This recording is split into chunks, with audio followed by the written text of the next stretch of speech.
Deployed to the Persian Gulf on Operation ALTAIR, the crew of HMCS Ottawa must get sufficient food and fuel to sustain themselves and their ship.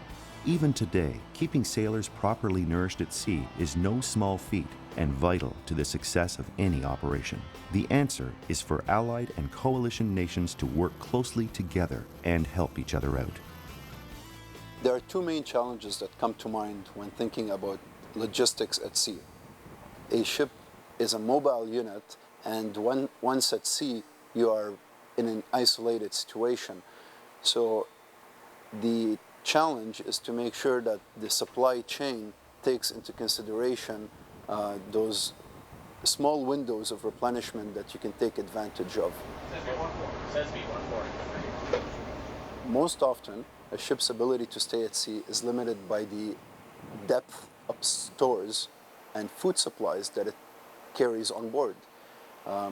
You can have all the ammunition that you want, but if you do not have any food or rations, then that's what you are limited by.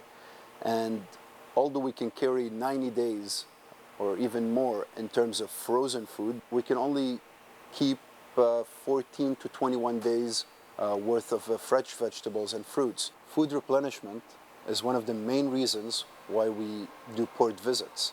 Other than to give our sailors some rest and relaxation, it is a great opportunity for us to replenish for provisions.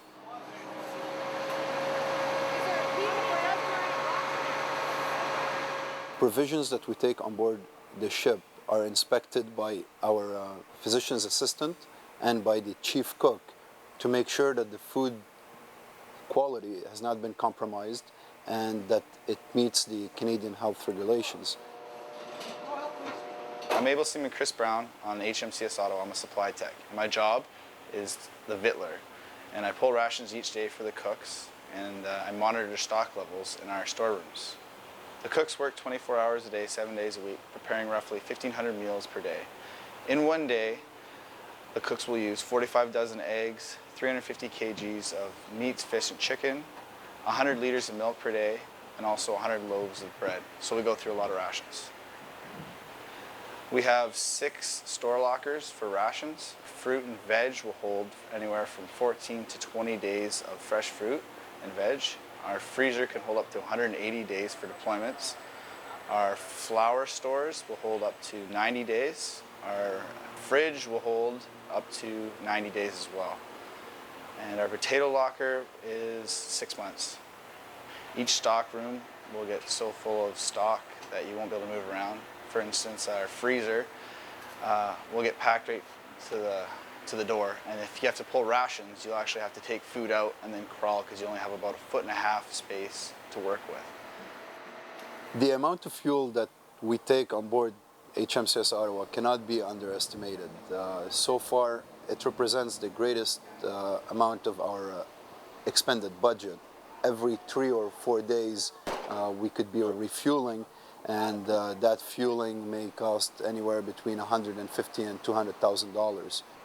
We are fortunate in that we work with our allies, for example, the United States, and they have vast fleet of refueling vessels.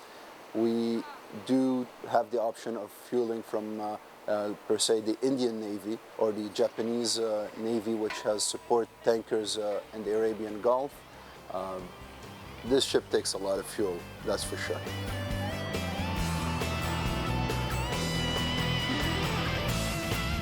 As long as we are getting the provisions and the critical spares to our systems on board, then we can remain at sea indefinitely because we have the fuel, we have the provisions, we have the spares, we're good to go.